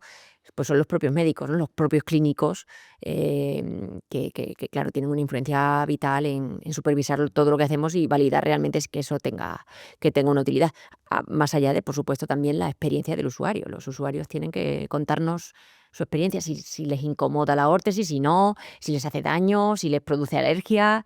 estamos hablando de muchísimos factores, Ujú. ¿vale? Desconozco el mundo de la universidad y de estos laboratorios. ¿Todos los proyectos en los que se están trabajando suelen ser públicos o no? No, no, no, no. No. Tú puedes aspirar a convocatorias públicas, a conseguir fondos públicos, que anualmente hay varias convocatorias públicas de distinto tipo. Tú ya las controlas, sabes que este año, pues lo que llamamos los proyectos nacionales son las convocatorias del Ministerio de Investigación, que saca convocatorias y hay dos modalidades normalmente. La que llamamos retos, que ya son aplicaciones concretas, y si tú tienes una aplicación concreta, vas al apartado de retos, y otra que se llama generación de conocimiento, que es decir, a ti lo que se te ocurra, proponlo, aunque no haya una aplicación detrás, que es como empezamos nosotros, con la articulación blanda. Pues yo voy a hacer una articulación blanda, esto es voy a generar este conocimiento y luego ya veré yo si esto funciona, ya voy a un reto. Ahora este proyecto de la órtesis es reto. El anterior, el anterior, generación de conocimiento. Luego hay, por ejemplo, convocatorias de prueba de concepto. Entonces tú dices, oye, si usted ha trabajado previamente en un proyecto donde ha llegado a una solución tecnológica bastante solvente, ahora le vamos a dar fondos para que le dé la vuelta de tuerca y la pueda comercializar. No se trata de investigar, se trata de que lo que usted ya ha investigado lo perfeccione, lo fabrique mejor, lo pueda hacer en serie, para que impacte en el mercado con tal. Y entonces tú dedicas esos fondos a mejorar, por ejemplo, la órtesis, ¿no? Y la voy a fabricar mejor y no sé qué, y el material ya lo depuro, tal. Y ya, ahora lo que es una prueba de concepto pasa a ser un prototipo real, ¿no? Entonces, esas convocatorias son nacionales, son fondos nacionales. Pero luego todo se escala a nivel internacional. Tenemos las convocatorias europeas, que esas dan muchísimo dinero, dan muy pocos proyectos, hay tortas. Puede haber un ratio depende, de un 10% a un 20%, pero son muy pocos los que se llevan los proyectos europeos, porque bueno, compites con toda Europa y claro, y ahí, claro, si consigues un buen proyecto, te puedes llevar mucho dinero y puedes progresar muy fácilmente en la investigación. Tengo un amigo con el que debato mucho sobre muchos temas y él sí conoce un poco el mundo médico, no a nivel de laboratorios, etcétera, pero bueno, le gusta leer muchos papers a nivel internacional, de medicina Sí, principalmente, ¿no? Y siempre me dice que intentar investigar a base de prueba-error no es el mejor método. ¿Tú estás de acuerdo? estoy de acuerdo, estoy de acuerdo. Eso no quita que siempre hay Lo una digo un fase, poco porque no sé cómo hacéis siempre hay una fase esa prueba-error. investigación, ¿no? Sí. Yo me veo diciendo, vamos a poner el hilo un poquito así, pues mira, pues parece que funciona. Para mí eso es prueba-error. Bueno, la prueba-error siempre, al final, en cada fase de la investigación está un poco presente, ¿no? Mm. Al final pruebas y corriges, ¿no? Pero bueno, se trata de estudiar profundamente, ¿no? No todo es a base de A ver qué sale, ¿no? a ver qué sale, ¿no? Si hay una teoría científica sólida detrás sobre la que tú puedas investigar y profundizar y generalizar y avanzarla hacia un lado, hacia otro, esa es la idea, ¿no? Pero evidentemente cada paso que das, aunque tenga un fundamento científico detrás, matemático, físico, lo que sea, da igual lo que hagas, químico, celular, yo qué sé, pues hombre, luego lo pruebas, lo tienes que validar en el laboratorio. Y ese salto, los que nos dedicamos a realmente hacer cosas que tienen una utilidad práctica, el salto del papel o de la simulación en un ordenador al prototipo real, al robot real, es tremendo. Porque nunca jamás a la primera va a funcionar, nunca jamás. Tú has modelado y mira, no, si el simulador me dice que si yo le hago esto se va a extender no sé cuánto. Lo haces en la prueba experimental y no funciona, ¿no? Y entonces tienes que retocar tu modelo y tal. O sea, esa prueba de error a ti te ayuda a corregir la parte matemática, si quieres, con solidez, ¿no? Con fundamento sobre la que tú has trabajado, ¿no? Pero evidentemente la ciencia no solamente puede avanzar con prueba y error, es muy difícil que ahí llegues a nada. Pero la prueba y error está presente en cada una de las fases de Yo, claro, cuando yo le digo prueba-errores, oye, vamos a tirar por este camino, que a lo mejor no ha tirado nadie, que es verdad, Hombre, claro, eso también. Eso ya, si hablamos de tomar decisiones, claro, hay que ser un poco valiente, yo creo, ¿no? Hay que arriesgar. Ahí tenemos las dos versiones. La gente más conservadora, que siempre hace lo mismo, que me parece muy bien, ¿eh? Es que además es necesario, ahí, porque nunca es suficiente. Entonces tú dices, mi línea es esta y yo de aquí no me voy a salir y yo voy a seguir y el proyecto que pida va a ser un incremento, una solución incremental a lo que ya propuse y tal, ¿no? Pero luego hay otras personas pues, que deciden que, bueno, pues yo ya he aportado aquí y ahora me apetece probar por aquí. No es saltar a una piscina. Hombre, se entiende que a lo que saltas tienes las herramientas aprendidas previamente. Va a ser, yo qué sé, pasar yo qué sé, ser piloto de coches yo qué sé, a ser nadador. Es que no tiene nada que ver, ¿no? Pero bueno, entendemos que son saltos asumibles, ¿no? Dentro del conocimiento que uno ha adquirido, ¿no? Pero yo creo que hay que también hacer eso, porque además aprendes un montón de otras disciplinas. Yo no tenía ni idea de nada relacionado con la ELA, ¿no? O ni siquiera del cuerpo humano, casi te diría, ¿no? Como para integrarlo en mi investigación. Yo trabajo toda mi vida con control, con electrónica, con chips, y la parte humana brillaba por su ausencia, ¿no? Yo podría haber seguido por ahí, pero bueno, decidí, pues oye, eso quizás me motiva más. Y ahora estoy aprendiendo de otras cosas. Entonces, yo creo que las dos vías son buenas. Lo importante es que el trabajo que se haga bien. Entonces, bueno, pues pero hay que ser valiente. Yo creo que la valentía, sobre todo, a quien más repercute es a uno mismo. El aprendizaje que te da el salto es algo muy gratificante, aun cuando es para mal, ¿eh? Pero a la larga te sitúa en tu carrera, ¿no? Y lo mismo en la vida personal, pues te sitúa en un punto, desde mi punto de vista, mucho más interesante que sin haber saltado. Hay muchos padres preocupados ahora mismo debido a la inteligencia artificial en qué estudian sus hijos, ¿no? Porque, oye, si le llevo a estudiar derecho, tal como está la IA, todo pinta que a lo mejor no va a hacer falta un abogado, hablo entre comillas, ¿vale? A lo Sí, mejor estoy sí. exagerando un poco. Tú eres del mundo de la ingeniería industrial, además eres doctora. ¿Ves que es una carrera que le va a afectar mucho la IA o no? La IA va a afectar a todas las carreras, a todas. Lo que hay que entender, o yo por lo menos quiero creer que puede ser así y que es así, ¿no? La IA hay que entenderla como una herramienta complementaria al aprendizaje, complementaria al aprendizaje. Y para resolvernos cosas que antes hacíamos nosotros, pues mucho más rápido, y a eso ya no le vamos a dedicar el tiempo ni el espacio, ya lo va a hacer la IA. Entonces tendremos que reaprovechar nuestro cerebro, nuestra inteligencia para otras cosas que a lo mejor la IA pues no resuelve o tampoco ni nos interesa que las resuelva, ¿no? Entonces, yo pienso que hoy, y te diría casi la fecha, porque, por ejemplo, con el tema de los humanoides, yo siempre hasta hace poco decía: "Yo creo que me moriré sin ver un humanoide en mi casa haciendo nada". Y ahora ya, igual Yo no sé. igual me peino las canas con un humanoide al lado, no lo sé, ¿no? Pero bueno, la IA, desde luego, en el campo de la robótica humanoide ha permitido dar un salto importante, ¿no? Pero, quiero decirte que yo creo que todas las disciplinas ahora mismo, profesionales, tienen un espacio por sí solas. La IA viene a complementar y ayudarnos como herramienta que puede ser muy básica y muy fundamental para hacerlo mejor.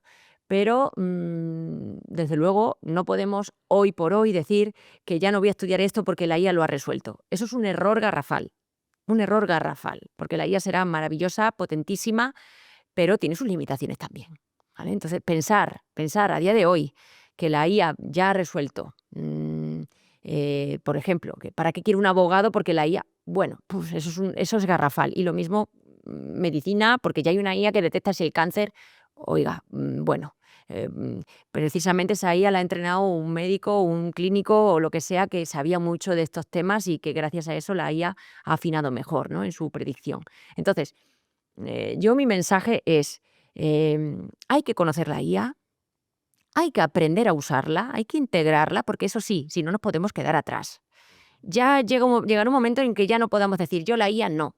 No, eso posiblemente llegará el momento en que no. La tendré que conocer y tendré que ver la mejor manera de aplicarla en mi campo, para no quedarme yo atrás. Pero desde luego es una herramienta que junto conmigo vamos a llegar a soluciones mucho más ambiciosas y y más innovadoras, ¿no? Yo lo veo así hoy por hoy. Ujú. Entonces, Y vayamos ahora al paso anterior, aprovechando que trabajas en la universidad. ¿Cómo está cambiando la universidad? sí, Porque tú das clases, sí, muchos alumnos dirán, si esto ya no solo lo puedo encontrar en internet, entre comillas, sino que además la IA me puede ayudar a hacerme los temarios, sí. a crearme mis propios vídeos. Yo creo que ahí va a haber una revolución a nivel educativo Sí, importante. la está Cómo viendo. lo estás viviendo? La está viendo. De hecho, en mi universidad en concreto, pero me consta que en otras muchas, se están implantando soluciones, digamos, para integrar la IA en la educación, en la formación. ¿Cómo se está haciendo eso? Porque veo que sí, se está integrando, pero sigo sin ver el cómo. Mira, por ejemplo, tenemos talleres de experiencias de profesores, ¿no?, que han integrado la IA en su materia, en su asignatura. Entonces, tú le dices a algún alumno, no voy a entrar en temas técnicos porque entonces nos perderíamos, ¿no? Pero tú le puedes decir a un alumno, mira, resuélveme este problema de programación, por ejemplo, y lo puedes hacer con la IA, ¿vale? Y ahora, claro, la IA te hace el código, te hace el programa, ¿no? Y ahora tú le dices a ese alumno, muy bien, y ahora, pero coméntame, ¿qué es lo que ha hecho aquí la IA, ¿no? Y ahí tú ya puedes ver si el alumno ha entendido, porque una cosa es que la IA te lo haga y a ti no entiendas nada de lo que ha hecho ahí la IA, y otra cosa es que la IA haya programado el código por ti, pero que tú cuando leas el código tengas la capacidad crítica de valorar si ese código está bien hecho o no, porque nadie nos dice que lo que me ofrece la IA esté bien, ¿vale? Entonces, vale, lo has hecho con la IA, lo has probado con la IA. Primero inténtalo hacer tú y luego hazlo con la IA, como parte de la evaluación. Lo vas a hacer como parte de la evaluación. Con lo cual, de alguna manera ya estás diciéndole, vale, la IA lo va a hacer, pero eso no va a ser suficiente, ¿vale? Ahora, demuéstrame tu capacidad crítica. ¿Qué diferencia hay entre tu código y el que ha hecho la IA? ¿Dónde ves que la IA lo ha mejorado y por qué? Entonces ahí ya el alumno tiene que demostrar de alguna manera que entiende qué es ese código, que ha aprendido pues el lenguaje de programación que haya detrás. ¿Entiendes lo que te quiero decir? ¿No? Entonces es como si dices, tradúceme al chino esto. No, vale, esta es la traducción en chino, pero ahora de esta traducción en chino dime qué es lo que pone aquí, ¿no? Y si está bien hecho y si no, y analízamelo críticamente. ¿Estás de acuerdo con... ¿Habría una manera de hacer ese código mucho más simple? Dame otra alternativa para ese código que te ha hecho la IA. Y ahí tú estás permitiendo al alumno demostrar que realmente conoce lo que tiene entre manos.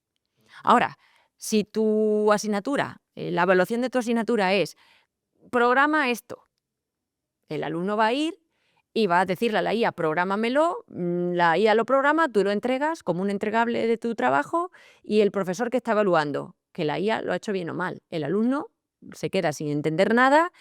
Eso es lo que no podemos hacer. Entonces, lo que nos exige un poco este avance es buscar otras herramientas para evaluar las capacidades de los alumnos. Y para que además no rechacemos la IA, porque es imposible, ¿no?, sino que la integremos en el aprendizaje, vamos a usarla, vamos a programar con la IA, pero vamos a ser críticos, ¿no? Entonces, tú haces tu programa, la IA hace el suyo y compáramelos. ¿En qué es mejor el suyo que el tuyo? O al revés. ¿Y cómo lo mejorarías? O dame otra versión, ¿no? Y ahí estás integrando el manejo de la IA, fenomenal, pero no estás evaluando a la IA, estás evaluando al alumno. Y además le estás permitiendo que lo haga con la IA, porque es ridículo decir, y no uséis la IA, eso quién lo controla, cómo, y no hay tiempo material tampoco. Tenemos que pensar que tenemos aulas de 70 personas y tú, 70 códigos, ¿cómo te pones tú a evaluar que eso lo ha hecho la IA, lo ha hecho un alumno, lo ha copiado de otro? Si es que este es el problema que hemos tenido muchas veces, siempre, ¿no?, en las copias, ¿no? Eso nos exige proponer en cada curso cosas nuevas, porque si propones lo mismo que el año pasado, te lo han copiado. Lógico, pues claro, si estas prácticas ya las hicimos el año pasado, ¿alguien me las pasa? Pues lo lógico, las compartes y dices, pues ya está, pues lo entrego, ¿no? A lo mejor la persona que lo ha copiado se está enterando perfectamente, pero ¿para qué lo va a reescribir? Pues si es copia-pega, pues sí, yo me he enterado y están aprendiendo, pero claro, puede ocurrir que no, que sea un simple copia-pega. Entonces hay que poner cada vez más esfuerzo en integrar la nueva tecnología en el aula, que los alumnos la usen, pero que la analicen desde un punto de vista crítico y por supuesto, no basar la evaluación en el resultado, sino precisamente en ese análisis crítico que hacen los alumnos de la Ese herramienta. pensamiento crítico, ¿no?, del que se habla. Ahora tú ponte a cambiar tu clase, tus herramientas de evaluación para medir eso en los alumnos. Es muy complicado. Para el profesorado exige mucho cambio también. Entonces, bueno, pero para eso estamos, ¿no? ¿Hay universidades que están pagando, por ejemplo, el ChatGPT a los alumnos o eso no existe? Yo no lo he No. la primera vez que oigo eso. Los alumnos ya vienen con su sistema. Los alumnos, Conozco, que ya ChatGPT, vengo- nuestra experiencia es ChatGPT tiene la versión gratuita y luego tienes la versión de pago, y lo que sí nos consta es que muchos estudiantes pues pagan la versión de pago entre varios. La usan varios y la reparten la cuota mensual entre varios, y entonces están usando, porque la diferencia es muy grande entre el ChatGPT gratuito y las versiones de pago, Y lógicamente. hay asignaturas, no sé, en tu caso, por ejemplo, que, pues mira, ahora vamos a hacer esto, o preguntar así a la IA, o hacemos un prompt para la IA. ¿Eso se suele hacer también como Sí, profesor? sí, sí, sí, sí. En algunas En asignaturas. algunas asignaturas, claro, sobre todo las que tienen que ver con la IA, ¿no? Yo, por ejemplo, en mi caso, en mis asignaturas, no usamos la IA, no programamos. Entonces, por ejemplo, para otras muchas cosas que la puedes usar, ¿no? Entonces, y mi evaluación es a partir de ejercicios. Yo propongo ejercicios en un examen donde el alumno tiene que estar enfrentado a una hoja y tiene que desarrollar ecuaciones y demostrar que las sabe emplear, que llega a un resultado y validarlo. Entonces, no hay ordenador por medio, no hay nada. Tú puedes haber aprendido con IA lo que quieras, pero realmente que tampoco, porque mis asignaturas, repito, pues no pueden recurrir tanto a la IA más que a meter codos, ¿no? Pero bueno, eso Pero tiene sentido que tiren de codo. Muchos se lo estarán preguntando, ¿eh? Dice, pero si ya la IA es el que bueno, va a resolver la... es que, a ver, hay dos cosas. Una cosa es memorizar.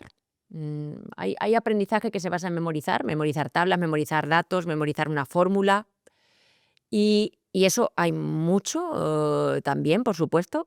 Eso se solventa con que tú vas al examen y te dan una hoja de fórmulas y de datos. Te dan las tablas, no te las tienes que memorizar. Eso para mí no es aprendizaje. Eso es saber usar una fórmula, que es otra cosa. Bueno, aprendes a saber usar una fórmula, pero no estás demostrando que sepas nada, ¿vale? Y luego hay otra parte del aprendizaje donde sí que se requiere tener un conocimiento sobre lo que estás aprendiendo, ¿no? Entonces, ¿qué técnicas hay, yo qué sé, de modelado, de control, cómo se aplican, qué significa? Eso claro que requiere un aprendizaje, ¿no? Y al final todo se resume en una fórmula, pero tú tienes que llegar a tú tienes que concluir en esa fórmula por ti solo. Eso es lo que yo enseño a mis alumnos. Yo les digo, mirad, esta asignatura, si os aprendéis las fórmulas, la vais a probar. La vais a probar, porque es verdad, ¿no? En gran parte. Digo, pero a mí no me interesa que os aprendáis una fórmula. Aquí no estoy para valorar o para evaluar la memoria que tenéis. A mí me da igual que uno se lo aprenda y que le dure la fórmula 2 días en la cabeza como que le dure un mes. Yo eso no te lo voy a evaluar. Entonces, yo lo que te voy a evaluar es que tú entiendas la fórmula. Entonces, te voy a preguntar en el ejercicio donde tengas que aplicar la fórmula, ya me encargaré yo de pedirte que demuestres de alguna manera cómo llegas a la fórmula, ¿no? O buscaré otras vías de que me demuestres que has entendido lo que esa fórmula concluye, ¿no? O representa. Entonces, claro, ahí también tú tienes que romperte un poco la cabeza a la hora de preparar los ejercicios de un examen. ¿De qué das clase? Buf, ¿Son varias asignaturas? son varias. Ah, son varias. Pues mira, de robótica blanda en el grado de ingeniería robótica, que justo empiezo. ¿Y ahí qué se enseña? Robótica blanda, pues mira, materiales inteligentes, actuadores, sensores blandos, Materiales que se suelen utilizar. materiales, y por luego qué, ¿no? y cómo hacemos desde los materiales el robot y cómo controlamos al robot, todo. Robótica blanda, no solamente es el materiales, que ese material se usa para hacer un robot y todo lo que eso conlleva, ¿no? Luego doy asignaturas relacionadas con el control. El control es mi expertise, o sea, yo soy ¿Qué es controlera. control? Control, bueno, pues tal y como suena, o sea, lo que tú tienes en la cabeza cuando oyes control. Controlar significa mantener una variable de interés dentro de un rango de interés. Por ejemplo, yo quiero controlar el nivel de líquido de un tanque, del agua en un tanque, ¿no? Yo quiero que el agua esté a 1 metro y está lleno el tanque a 1 metro. Bueno, pues si abro una válvula a la salida y abro otra de entrada y el agua entra y sale, ¿cómo tengo que hacer el control de la apertura y cierre de válvulas para que el agua siempre esté a 1 metro? Controlar una variable de interés en un rango de interés. Da igual la índole de esa variable. Controlar que el ángulo que flexiona la cabeza de un paciente con ELA sean 10 grados. Y para eso tengo que saber con qué cantidad de corriente tengo que actuar cada tendón para que eso caiga a 10 grados. Eso es el control. Medir todo el rato el estado de esa variable que tú quieres controlar y actuar para llevarla a ese valor que tú quieres que alcance. Eso es, Interesante. ¿no? Y entonces, ¿cómo la llevas? Pues depende del sistema. Si es un tendón, si es actuado por tendones, pues tirando del tendón. Si es un líquido, pues con cerrando o abriendo la válvula. Si es un avión, pues moviendo el alerón más para arriba, más para abajo. ¿Y eso es una asignatura? El ¿Control? control, sí, el control, de hecho, pues imparto en 2 grados distintos, bueno, en más de 2 grados, pero bueno, en grados más relacionados con la ingeniería industrial y en un grado que es la ingeniería aeroespacial. Entonces, es el control aplicado a la aeronave, a cómo un avión vuela y cuáles son los modos de vuelo de un avión y cómo controlar cada uno de ellos. Entonces, es una teoría muy fundamental, pero que tiene aplicaciones en muy diversos campos. Ujú. Entonces, lo hacemos tanto en la parte más industrial como en la parte aeroespacial. Y bueno, pues Interesante. esos son un poco, luego se diversifica un poco más, pero para resumirlo, esos son mis 2 grandes, pilares, ¿no? El control y la robótica. Ujú. ¿Cómo ves el futuro, para terminar, en el mundo de la robótica? ¿Hacia dónde vamos? Uf, veo mucha incertidumbre, ¿Ah, sí? sí, quiero decir, veo un campo totalmente, un futuro por explorar, hay muchísimo que hacer, muchísimo que hacer. Es que en el mundo Veo que sí que hay unas vías claras, ¿no? Está claro que seguiremos con la robótica humanoide, seguiremos clarísimamente con el mundo de los, por ejemplo, de los drones. Vamos a, espero, seguir y cada vez más apostando por una robótica asistencial, médica, quirúrgica, em, porque esos son, pues las cosas que a los humanos nos importan.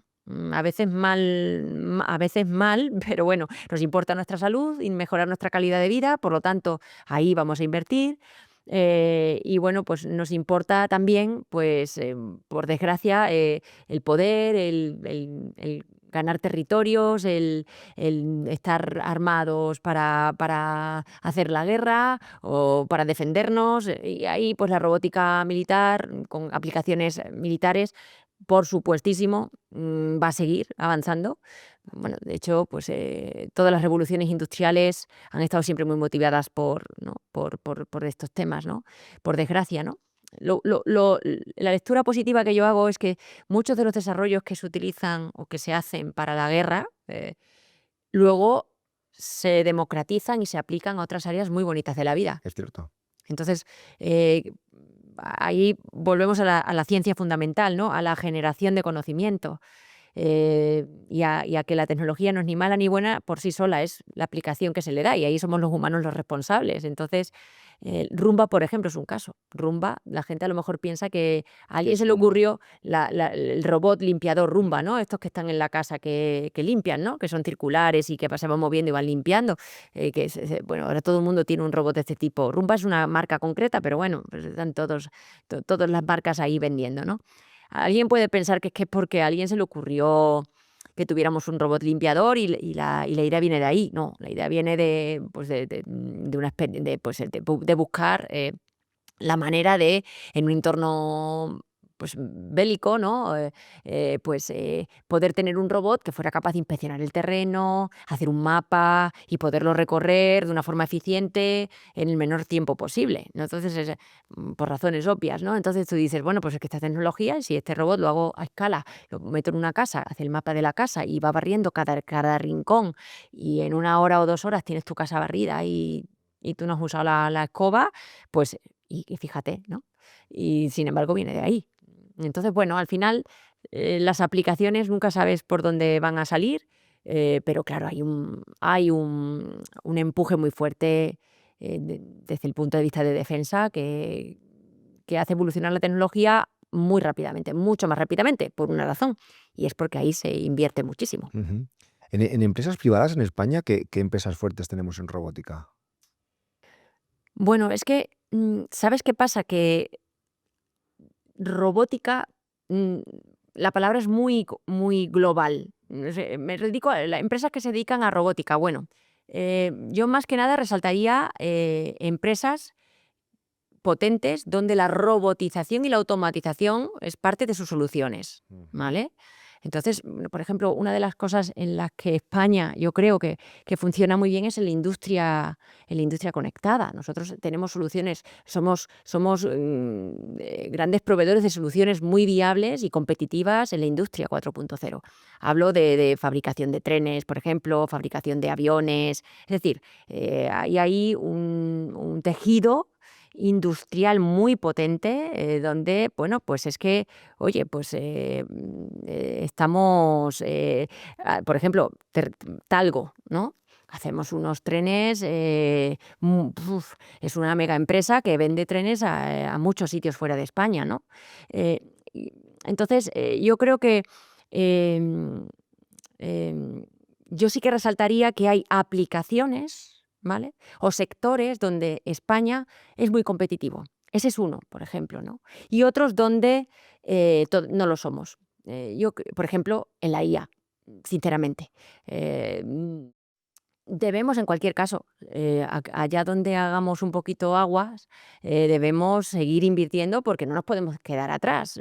Otra cosa es que seamos objetivos y digamos que nuestras aspiraciones, está claro que ahí no vamos a llegar, ¿no? Pero creo que es muy importante que invirtamos en estar al día, por lo menos, ¿no? Y no depender tantísimo de otros, que nos van a imponer sus soluciones sí o sí, porque eso es inevitable, ¿no? Pero yo creo que deberíamos, tanto en robótica, siendo, por ejemplo, ya te digo, la industria 4.0 a mí me parece que lo hacemos muy bien, pero bueno, estamos quizás un poquito más verdes en general, que otros países.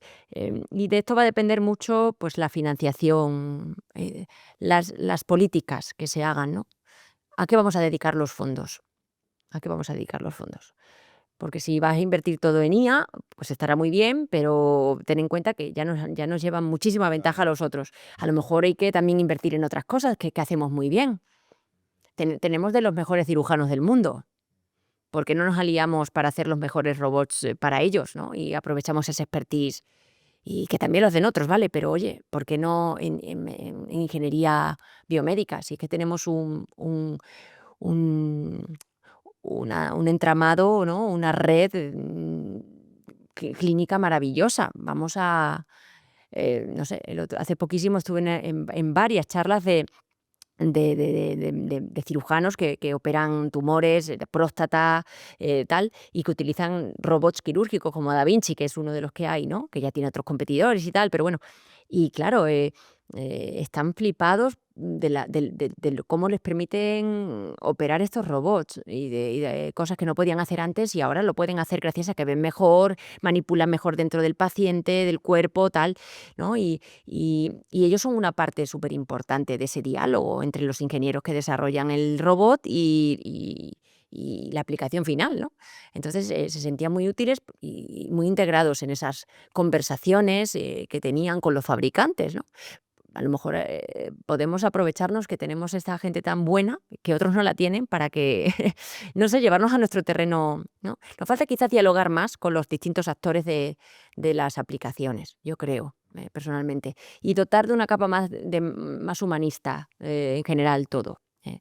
Pero si nos fijamos solamente en la parte económica, a lo mejor hacemos cosas muy buenas, pero al final el impacto es lo que cuenta. No tanto cómo te vas tú a forrar, vale, voy a generar tanto empleo, la empresa va a crecer el 20% cada año.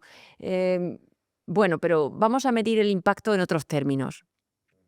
Tu solución será muy buena, pero ¿cómo impacta? ¿O en qué impacta? Ujú. Eso tiene que ver mucho con el propósito que tengas en la Eso es, empresa. eso es.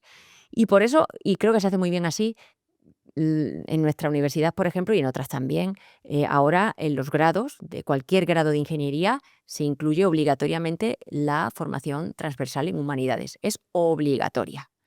Tú no puedes dedicarte a hacer IA sin tener una formación en aspectos éticos, morales, humanistas, del impacto que eso va a tener.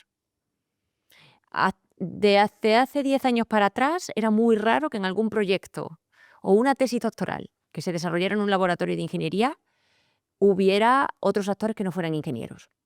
Ahora, vamos, sí o sí, cualquier tesis, cualquier proyecto, los que están en un tribunal de una tesis doctoral, ahí te encuentras, en mi laboratorio, desde psicólogos, sociólogos, filósofos, médicos. Es decir, al final tenemos que entender que la robótica concretamente tiene un impacto social brutal. Social. Y ahí tienen que estar todos esos actores. Además, es que un evaluador con cabeza te dirá, oiga, usted quiere hacer esta órtesis fenomenal, pero ¿dónde está el médico que le diga a usted si no le está retorciendo la cabeza demasiado al que lo usa, ¿no? ¿Y por qué sabe usted que ese es el músculo si usted no tiene la formación? Tendrá que usted meter a un médico ahí que le diga, claro, ¿no? Entonces, es de cabeza, pero es que hasta hace nada esta multidisciplinaridad de los equipos no existía. Entonces, y si tú en la carrera solo te hablan de la ingeniería, el chip, la IA, el no sé qué, y el humano se ha quedado fuera, la parte de, ¿no? Pero oye, ¿y esto cómo va a impactar? Eh, Como sea, da igual desde dónde mires el impacto, ¿no? Pues es que eres un ingeniero muy pobre, vamos, cojeas mucho, ¿no? Entonces, yo creo que se nos olvida mucho esa parte y se está viendo un poco, ¿no? Que muchas veces priman otros intereses y no los sociales, los humanos.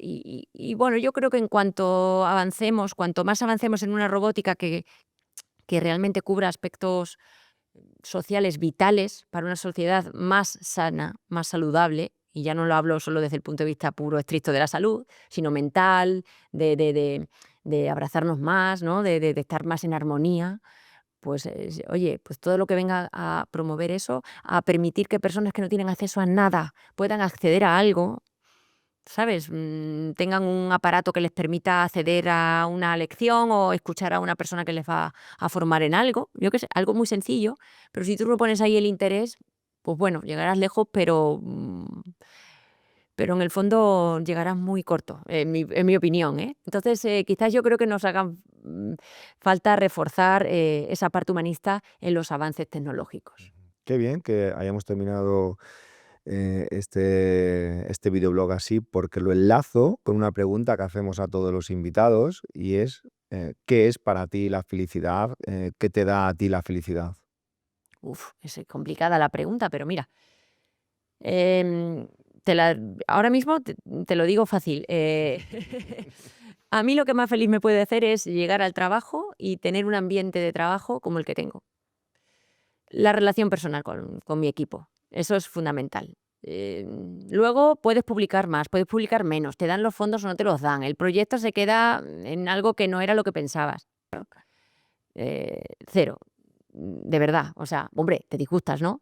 Pero sinceramente, o sea, es un privilegio, primero, hacer lo que te gusta y segundo, hacerlo con personas que están tan involucradas como tú y que tienen pasión e ilusión por lo que hacen. Entonces, eso no te lo da el dinero en absoluto. O sea, la felicidad de verdad creo que consiste en entenderte con el que tienes al lado. Ujú. Entenderte con el que tienes al lado y generar un entorno, un día a día donde te apetezca compartir, te apetezca hablar, te apetezca abrazarte. Hay muchísima gente que en el entorno laboral no tiene esto, es todo lo contrario, son todo rifirrafes, tensiones, malas caras, que no me vean lo que he hecho, que no quiero que me copien. Entonces, yo entiendo que es complicado, pero yo soy privilegiada de tener un trabajo que yo decido un poco, ¿no? Está muy en mi mano sobre qué quiero investigar Ujú. y eso ya te da, oye, pues una alegría, voy a hacer esto que me apetece, no me lo han impuesto, estoy trabajando en una empresa que es que lo que hago no me interesa nada, no me hace crecer, pero fundamentalmente que lo hago con personas que son maravillosas, de verdad, y siempre hay excepciones, por supuesto, pero tengo un equipo que siempre lo decimos y además somos muy conscientes y lo compartimos. Qué afortunados somos, es que somos afortunados. Somos afortunados de estar haciendo algo que nos apetece y además llevarnos así, ¿no? Y de entendernos así, porque surgen nuevas ideas mucho más fácil, se avanza muchísimo más rápido. Pero, por ejemplo, mira, ya que sacas ese tema, se habla mucho de qué es ser un buen jefe o cómo ser un buen Sí, jefe, pero me gustaría saber también tu opinión, ¿cómo se crea un buen ambiente de trabajo? pues a mí, No desde un punto de vista de jefe, no, no, no, sino no. del tú a tú. Yo en mi caso aplican dos cosas. Una, escuchar, escuchar. Hay gente que no escucha. Entonces, si tú no escuchas, pues entonces no estás en sintonía con tu interlocutor. Si no le escuchas, todo lo que tú le puedas decir le va a sonar a imposición, a no sentirse comprendido, comprendida. Entonces, lo primero es escuchar, pero escuchar no es cuéntame el rollo que ahora ya te soltaré yo el mío. Escuchar es, de verdad, hacer un esfuerzo, una escucha activa, que a lo mejor lo que me propones es interesante, ¿no? Escuchar. Oye, y si te pasa algo, escucharte, para empatizar un poco contigo y adaptar lo que yo te tengo que decir o el trabajo que hay que hacer o mi relación contigo a tu necesidad, ¿no? Eso, escuchar es fundamental. Y otra cosa que a mí me ha dado muchísima satisfacción es dejar que la gente haga lo que quiera hacer, hasta un determinado margen. Hay que hacer un proyecto, hay que entregar resultado, tenemos unas fechas, pero si alguien viene con una idea, y también es suerte que en el entorno de investigación en una universidad tenemos más libertad que una empresa que tiene que entregar un producto y tiene que vender 10 Cierto, millones. cierto. Entonces ahí tenemos mucha más libertad. Si la idea falla, no pasa nada. Bueno, el proyecto era para probar, ¿no? Pues bueno. Entonces, si alguien viene con una idea que tú a lo mejor no tenías en la cabeza y la ves, hombre, ahí está tu capacidad también, ¿no? De líder y de saber dónde quieres ir, cómo llevar el grupo, pero déjale, en la medida que puedas, déjale. Las mejores tesis que han salido de mi laboratorio son aquellas que yo nunca jamás había pensado. Así te lo Y digo. que tampoco has intervenido demasiado activo, ¿no? He intervenido fundamentalmente, bueno, pues tengo mucha experiencia en investigar y en saber ver si una tesis va bien, va mal, cómo está escrita, como tal, ¿no? Pero la idea original no ha venido de mí. Luego, claro, pues yo con mi expertise y con mi conocimiento voy de la mano con esa persona, la oriento, me viene, me cuenta, he hecho esto, vamos a verlo, tal, pues ve por aquí, ve por allá. Un director de tesis es su función, tiene que estar muy implicado, pero al final el que hace el trabajo de campo es el investigador. Ya, acabas de abrir un melón y con esto terminamos, porque si no podemos estar Sí. aquí horas. Has dicho, tengo mucha experiencia en investigar. ¿Nos puedes dar alguna técnica de cómo investigar bien?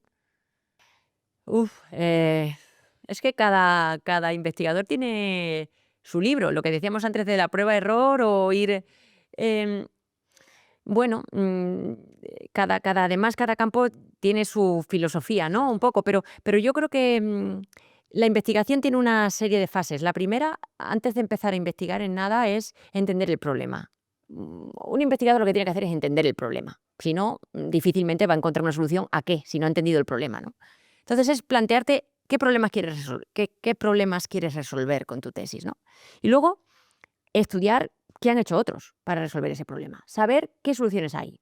Y de entre todas ellas, ver cuál, siendo viable, siendo tal, pues en cuál tú puedes aportar o tú consideras que puedes aportar y tienes los recursos para aportar algo, ¿no? Tienes que también tener en cuenta que tu investigación la haces en base a los fondos que tienes. Si te vas a meter en una cosa que necesitas comprarte unos equipos y uno no sé qué, pues y no hay fondos, también a veces la necesidad te hace pues, ir por otro lado, ¿no? Ujú. Pero estos pasos son fundamentales. Entiendo el problema, entiendo soluciones a los problemas. ¿A qué carro me voy a unir? ¿Dónde creo yo que puedo contribuir? Según mi experiencia, pues soy bioingeniera, o soy matemática, o soy física. Y los tres pueden contribuir a resolver el mismo problema. Bueno, pues desde mi punto de vista o desde mi perspectiva voy a ver cómo puedo contribuir yo, ¿no?